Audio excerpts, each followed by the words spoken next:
Alors, le thème que j'ai choisi dans ce cadre général des problèmes de philosophie actuelle est, comme vous avez pu le remarquer, une question. La science politique a-t-elle besoin d'une philosophie ? À cette question, je vais essayer d'y répondre et selon une méthode d'histoire philosophique. Même s'il s'agit justement de problèmes actuels, il me semble important de pouvoir proposer une perspective d'histoire philosophique. Je dirais que aussi, première précision, quand je dis science politique, et la science politique a-t-elle besoin d'une philosophie ? Je pourrais dire, j'aurais pu poser la question d'une manière même plus exigeante, une science du politique a-t-elle besoin d'une philosophie ? Une science du politique, ce qui induit quelque chose de plus fort que simplement une science politique. Et la question que l'on pourra se poser d'ailleurs, c'est qu'est-ce qu'une science finalement au travers du politique ? Qu'est-ce qu'une science politique ou une science du politique ? Et qu'est-ce que le politique ? Si la question est actuelle, c'est parce que il me semble très important de mesurer combien, en ce début du XXIe siècle, d'une part, l'idée même de sciences politiques, si on voit telles qu'elles sont enseignées en France, sciences politiques n'est même pas une discipline finalement. Qu'est-ce que c'est que ce qu'on appelle la science politique ? Elle émarge à plusieurs choses, à la philosophie politique bien sûr, mais on pourrait dire aussi à la sociologie politique. Je dirais que c'est donc entre guillemets une science qui est tiraillée entre plusieurs approches, plusieurs sensibilités. Plus sérieusement encore, la question qui doit nous faire réfléchir de nos jours, c'est ce qu'on appelle bien souvent une science est devenue en fait une technique ou un ensemble de techniques. Si je déplace un peu les choses du côté de l'économie, et pour avoir interrogé un certain nombre d'économistes, la science économique n'est plus du tout une science, c'est une technique ou une mathématique. Même si on pourrait dire qu'il y a une science mathématique, évidemment, mais l'économie a tendance à se ramener une mathématique et un ensemble de techniques très sophistiquées, mais de techniques. Et n'en est-il pas ainsi aussi pour ce que l'on appelle une science politique ? Et s'il en est ainsi, c'est peut-être parce que, justement, nous avons cessé de nous interroger sur ce que seraient les sciences ou une science, de l'organisation des principes du politique. Qu'est-ce qui fonde, qu'est-ce qui fait du politique ? Et si nous avons cessé de nous interroger en ces termes, c'est certainement parce que nous confondons depuis longtemps le politique, c'est pourquoi j'insiste sur une science du politique, avec la politique comme action. Le politique comme principe d'organisation de la société et la politique qui est un secteur de l'action. Et c'est tout à fait différent. Or, ce qui m'intéresse ici, c'est d'interroger les principes mêmes de ce qu'on appelle une organisation politique ou une société, le fondement même du politique. Donc, il faut se garder de confondre ce qui relève des principes, ce qui relève de la fin et ce qui relève des moyens.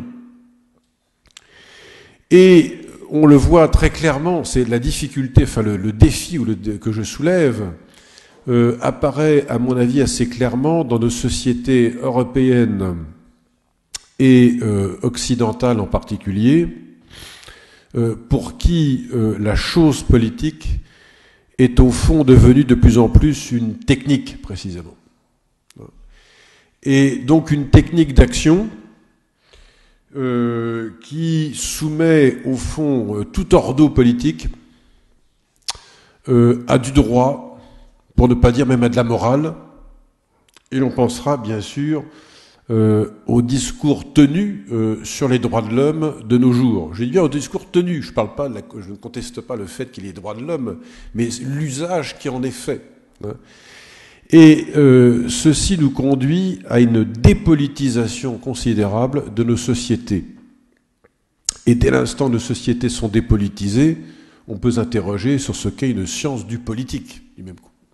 A-t-elle encore une valeur, une légitimité, comme la question se pose, je viens de le souligner il y a quelques minutes, pour une science économique?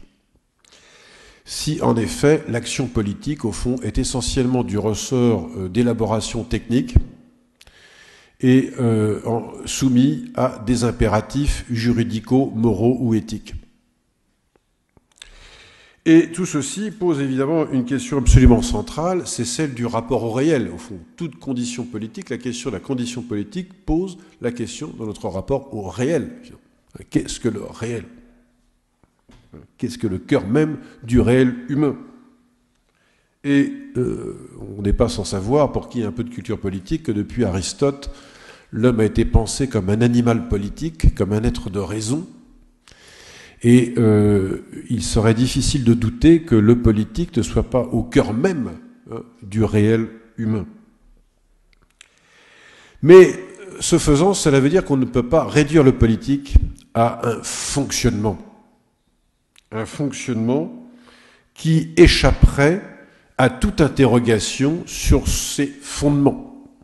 Et à partir de ce moment-là, si l'on veut redécouvrir une science du politique, il faut aller chercher du côté de son site naturel, qu'est la philosophie politique, qui pose la question au fond de ses fondements.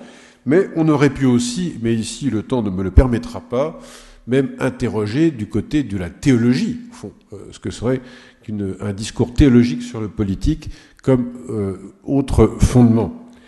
Donc, autrement dit, pour qu'il y ait une science du politique, et c'est au fond la ligne directrice que je voudrais ici essayer d'honorer au terme de cette introduction un peu longue, s'il y a une science du politique, cela veut dire qu'il y a du méta. Il y a quelque chose qui est au-delà, qui est plus puissant que du politique. Paradoxalement, pour qu'il y ait une science, il faut qu'elle soit fondée par plus qu'elle-même. Et je pense que le dilemme dans lequel sont nos sociétés, c'est que l'autonomie des sciences, et notamment dans le champ politique, ou les sciences humaines en général, c'est que leur autonomie ne se réfère plus à un méta, au fond, à quelque chose qui les fonde. Et dès lors, l'idée même de science se dégrade, s'effrite, et se réduit à de la technique. Et ce qu'on appelle encore abusivement de la science n'est plus véritablement de la science. Donc le paradoxe que je voudrais ici soulever, ou mettre en lumière, c'est que pour qu'il y ait science, ou qu'il y ait d'autonomie, bien sûr qu'il y ait une autonomie de champ particulier de l'existence humaine, qui puisse être réfléchie. Mais cette autonomie appelle elle-même à un fondement qui est plus qu'elle-même, qui est du méta. Alors, tout ceci étant dit, je voudrais ici souligner, au moins dans un premier temps, que la question que je soulève et qui est éminemment actuelle sur une question de problème de philosophie des sciences dans le champ politique aujourd'hui, début du XXIe siècle, cette question, en même temps, a une antériorité historique extrêmement grande. On n'évitera évidemment pas au moins d'interroger succinctement, parce qu'ici il faudra y passer des heures, deux philosophes aussi fondamentaux que sont Platon et Aristote. Je mentionnais tout à l'heure Aristote à propos de son postulat selon lequel l'homme est un animal politique, mais évidemment, quand on a évoqué ou cité Aristote, on ne peut pas ne pas penser à Platon. Et on a là deux figures tout à fait fondatrices de deux tendances dans la rationalité occidentale, de deux tendances opposées, du rapport à la rationalité politique et à la possibilité ou non d'une science, et de la question que cela pose en termes de rapport au réel. Chez Platon, on a évidemment un tropisme, une accentuation qui nous conduit à une vision idéale, au sens philosophique du terme, bien sûr, de ce qu'est la réalité politique, puisque pour lui, le politique n'est véritablement politique que s'il se fonde sur des idées claires sur la vérité, le bien et le beau, donc sur des transcendantaux qui ne sont accessibles que par une élite. Et bien sûr, cette élite, c'est celle des philosophes, grâce auxquels et par lesquels, d'ailleurs, du même coup, la cité peut être gouvernée, et elle ne peut être gouvernée que par eux. Autrement dit, il faut détenir une science spéciale, un savoir particulier, pour mener à bien une bonne action, une action juste, qui tend vers le bien en politique. On voit là, bien sûr, l'exigence extrêmement élevée de Platon, qui nous dit que ce que l'on voit de réel, en réalité, n'est qu'une apparence, et que le réel, dans son épure, est véritablement accessible que par ceux qui connaissent les idées éternelles, donc seuls les philosophes peuvent diriger la cité. C'est une tendance qui ne permet pas, à mon sens, en rigueur de terme, de fonder une science du politique, parce qu'une science du politique devrait pouvoir accéder à son autonomie de fonctionnement. Mais la fonction méta, on le voit, est très importante. Platon permet de penser quand même les conditions de ce qu'est un agir politique. L'autre tendance, je l'ai dit, c'est Aristote, qui est beaucoup plus concrète, puisque Aristote, lui, nous dit qu'au fond, en réalité, c'est de l'intérieur même de la nature, de la physis, que la vie politique humaine peut s'organiser. Autrement dit, il n'y a pas d'opposition, à la différence de Platon, entre le sensible et l'intelligible. Donc la vision qu'Aristote partage de la condition politique est une vision beaucoup plus réaliste au sens philosophique du terme, là aussi. Et on est en présence ici d'une anthropologie philosophique qui est assez différente de celle de Platon et qui, ce faisant, parce qu'elle est beaucoup plus réaliste, crée les conditions de possibilité d'une science du politique, pour le coup. Parce que la science du politique n'appartient pas qu'à la fonction méta, à son fondement philosophique, elle permet aussi d'observer la réalité, et je dirais même, pour Aristote, de se faire sociologue, afin de nous rendre compte de ce qu'est concrètement la vie politique de la cité, et de l'organisation des régimes politiques. Il n'empêche que ces deux visions des choses que je restitue ici correspondent, je dirais, à deux moments fondateurs de la philosophie politique occidentale, mais moments fondateurs avec lesquels la modernité, et c'est à cela que je veux en venir maintenant, a radicalement rompu. La modernité, c'est telle qu'elle naît au XVIIe siècle, s'est faite une toute autre idée de ce que pourrait être une science du politique. Et évidemment, c'est un autre moment, je dirais, inaugural qu'il faut ici examiner parce qu'il va nous éclairer considérablement sur les questions que l'on peut se poser de nos jours. Car en effet, même si Aristote a créé les conditions d'une science du politique, il n'en demeure pas moins que le grand geste moderne, c'est d'avoir rompu avec l'idée d'une nature qui serait une nature observable, qui fait de l'homme un être sociable, naturellement, et donc une nature par rapport à laquelle on peut tout simplement s'étonner, sur le tomatzein grec, s'étonner et l'accepter, la recevoir telle qu'elle est. La nature moderne n'est pas du tout celle-ci. C'est une nature que le moderne cherche à expliquer. Il veut en rendre compte.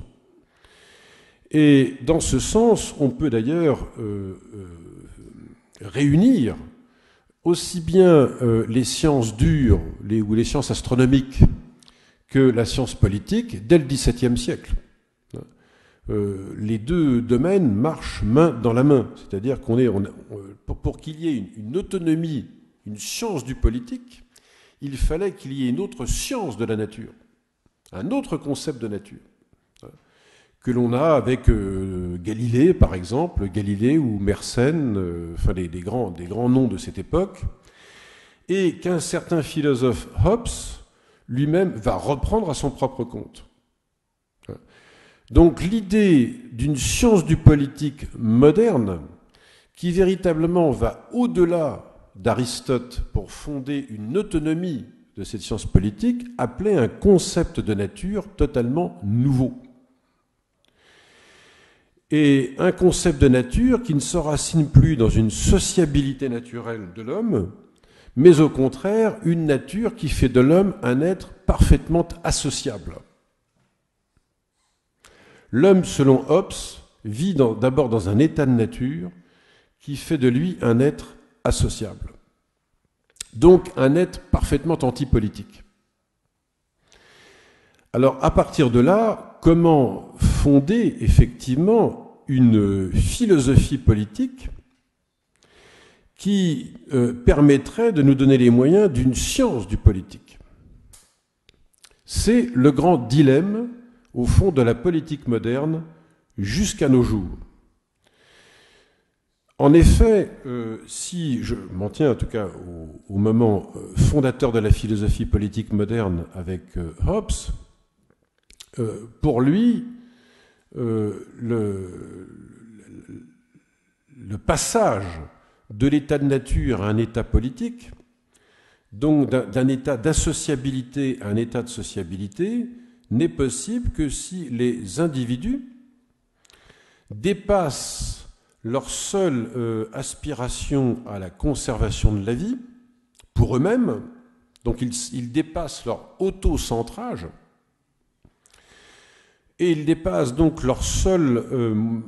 l'exercice de leur seul droit naturel pour eux, en élaborant des lois de nature, des lois rationnelles, qui vont leur permettre d'accéder à l'état politique, à l'état de société, puisque ces lois naturelles, notamment les deux lois naturelles fondamentales, postulent l'idée que l'homme aspire fondamentalement à la paix, et aspirant à la paix, il peut sortir, en effet, d'un état de nature qui a été pensé par Hobbes comme étant un état de guerre de tous contre tous. Donc, autrement dit, le geste hobbesien, et dans ce sens-là, c'est un geste extrêmement moderne, c'est un geste qui consiste à dire l'individu humain est d'abord antisocial, il est tourné vers lui-même, et pourtant, s'il veut parvenir à conserver sa vie, il lui faut s'associer avec ses congénères, et il ne pourra le faire que s'il élabore des lois naturelles qui lui permettent de construire un ordre de paix et par là même de passer de l'état de nature à l'état politique, à l'état de société, donc à l'état politique. Et c'est toute la théorie du contrat qu'invente Hobbes. Le grand processus moderne inauguré par Hobbes est l'idée selon laquelle on est véritablement dans un état politique que si les individus sont capables de nouer un contrat ou un pacte par lequel ils s'associent et par lequel ils peuvent ainsi accéder à l'état politique et donc réaliser ce qu'ils ne pouvaient pas réaliser dans l'état de nature, c'est-à-dire la conservation de la vie de chacun. Donc, à partir de là, est possible l'instauration d'un pouvoir commun, ce que beaucoup de philosophes de cette époque appelleront un pouvoir commun, c'est-à-dire qu'est-ce que c'est qu'un pouvoir commun? Ce sera ni plus ni moins un État qui permet à ces individus d'être protégés et donc de sortir d'une vision belliqueuse de l'existence humaine pour vivre dans un cadre pacifié. Pacifié donc par la raison politique étant favorisée, déployée, incarnée par le souverain lui-même. Eh bien là, nous avons très grossièrement et très rapidement résumé, bien entendu, la formulation à partir de Hobbes de ce que peut être en effet une science du politique. À la fois, elle se fonde sur une philosophie et même une anthropologie politique, une vision de l'homme. Une vision, pour ce qui est de Hobbes, tout à fait pessimiste, mais qui est pensée selon une métaphysique du néant. Au fond, l'homme, au départ, n'est rien. Il n'est pas encore structuré comme humain. Il ne le devient que s'il entre en politique. Et à partir de cette philosophie et de cette anthropologie politique, on a effectivement une science du politique qui est possible, puisque cette science, au fond, comment dirais-je, inévitablement liée à ce qui est tout à fait nouveau dans l'histoire de la rationalité occidentale, à savoir le fondement du politique par les hommes eux-mêmes. Autrement dit, c'est un geste d'autonomie. C'est un geste radical d'autonomie. Il n'y a de fondation du politique parce que les hommes le veulent bien. Et donc, on est bien là dans un registre où l'idée de science moderne devient possible. Mais une science qui, encore une fois, n'est pas détachée d'un principe, d'un fondement philosophique et d'une anthropologie politique. Alors, la question que l'on doit se poser, troisième et dernière étape de cet exposé, comment se fait-il que la modernité, dans ses moments fondateurs depuis le XVIIe siècle, ait pu fonder une science du politique qui n'avait aucun précédent, puisque cette science du politique, je dirais même, a été possible en vertu d'une autre conception de la nature, et je dirais même d'une autre conception du travail théologique. Si j'avais eu le temps, il aurait fallu parler de théologie. Et dans le même temps, si elle a été rendue possible par cette révolution dans l'idée de nature, autant dans le domaine des sciences que de la science politique, cette science du politique elle-même s'est progressivement dégradée pour, au fond, rendre problématique l'idée même d'ailleurs de ce qu'on pourrait appeler une science du politique. Pourquoi ce paradoxe, voire même cette contradiction? Eh bien parce que l'idée même d'un fondement du politique, d'une rationalité politique des Hobbes, part précisément d'une notion parfaitement nouvelle dans l'histoire de l'Occident, c'est celle d'individu. Je vous le disais, dans l'état de nature, il n'y a pas d'autre réalité que des individus autocentrés qui ne pensent qu'à eux-mêmes. Autrement dit, ils sont le contraire même de la possibilité d'une existence politique. Seul le contrat, lorsqu'il s'associe, leur permet d'accéder à un état politique. Autrement dit, Hobbes invente une machine infernale, à la fois par l'invention philosophique de l'individu, il invente l'émancipation de l'homme européen par rapport à la religion, et en même temps, il invente une machine infernale parce que il n'y a pas plus irréductible que l'individu à l'égard de toute vie collective. On dit qu'il faut que l'individu lui-même se dépasse pour entrer dans une condition collective, une condition politique. Or, si l'on examine tous les systèmes philosophico-politiques, au moins déjà ceux de Spinoza, ceux de Locke, et on pourrait continuer dans la trajectoire de la philosophie politique moderne, tous, si je m'en tiens au moins au modèle de Spinoza et de Locke, vont critiquer le modèle hobbesien comme étant un modèle beaucoup trop exigeant. En quelque sorte, Hobbes est un Platon des temps modernes. Et ils vont le trouver beaucoup trop exigeant parce qu'il prête trop à l'incorporation politique des individus et il accorde peu aux individus eux-mêmes. Autrement dit, pour qu'il y ait véritablement une démocratie, il va falloir de plus en plus prêter ou accorder aux individus ce que Hobbes leur refusait, puisque, par nature, ils étaient l'enjeu d'une guerre de tous contre tous. Et c'est ainsi que le passage de l'état de nature à l'état politique chez Spinoza, plus encore dans la pensée libérale de Locke, sont des passages qui seront de moins en moins radicaux et de plus en plus, permettez-moi l'expression en anglais, soft. C'est-à-dire qu'au fond, l'émergence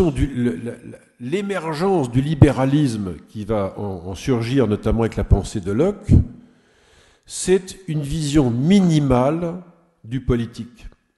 L'état de nature, en réalité, est un état de nature qui n'est pas si méchant que le Hobbes voulait bien dire. Les individus sont des propriétaires, ils peuvent se marier, ils ont une vie sociale, dans l'esprit de Locke, et par conséquent, si l'état de nature offre un certain nombre d'inconvénients puisqu'il génère de l'inégalité, générant de l'inégalité, il faut effectivement, par nécessité, entrer dans un contrat politique, mais alors cela veut dire que la condition politique n'est plus que le correctif des effets pervers de l'état de nature. Autrement dit, il n'y a plus un passage, un saut magistral de l'un à l'autre. Il y a simplement une correction. Entrer en politique, c'est corriger les effets pervers de l'état de nature dans son évolution qui va dans le sens d'une inégalité croissante entre les individus. Autrement dit, cela veut dire que, alors que Hobbes inventait une science du politique exigeante, en raison même d'une vision pessimiste de l'être humain, ces thèses qui sont reprises par ses successeurs, notamment les plus libéraux, adoucissent le passage de l'état de nature à l'état politique et par conséquent prêtent de plus en plus à l'individu de l'importance, c'est notamment un propriétaire, et par là même affaissent les exigences d'une science du politique. Nous avons là, bien sûr, tout ceci est résumé, considérablement résumé, nous avons là de façon programmée les difficultés que soulève de nos jours la pensée d'une science politique dans nos démocraties libérales.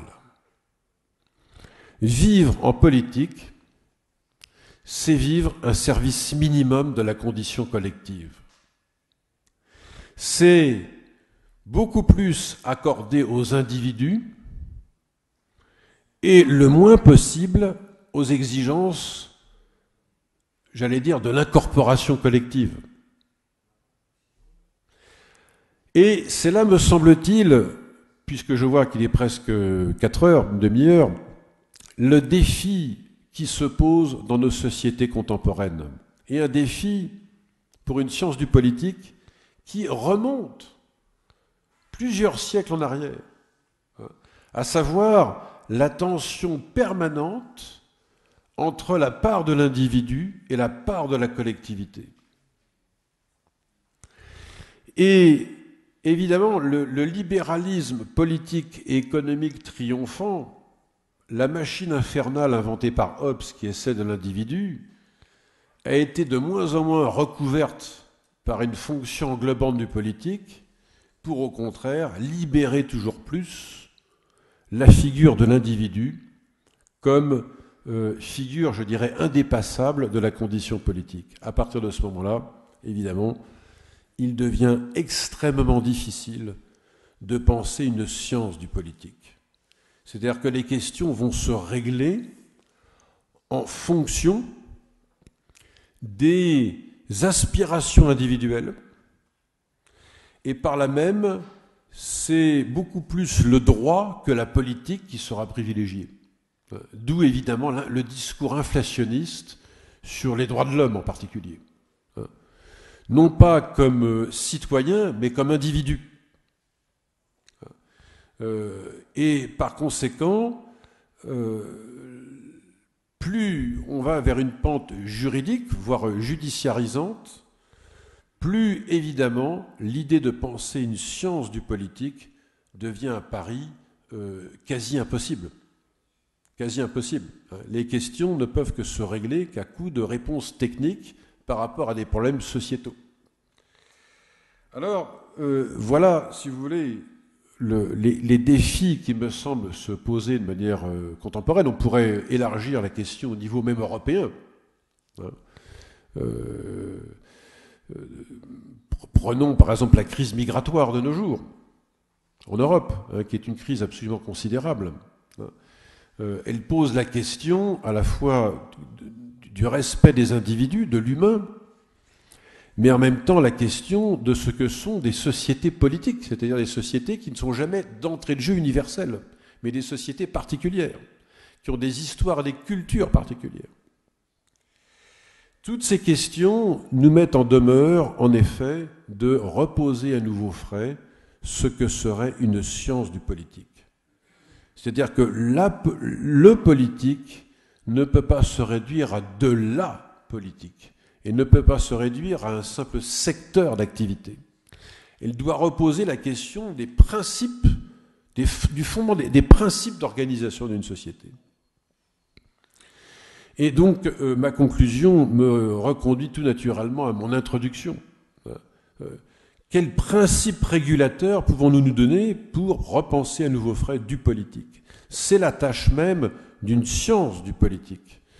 Mais cette tâche même d'une science du politique n'est possible que si elle-même redécouvre des principes philosophiques, des fondements philosophiques, et aussi, bien entendu, une anthropologie, c'est-à-dire une vision même de l'homme dans sa condition collective. À cette condition, effectivement, nous pouvons retrouver une science du politique qui cesserait de se réduire à être un ensemble de techniques d'action qui, au fond, limite le politique à du court terme, mais jamais n'apporte des principes régulateurs d'action sur du long terme.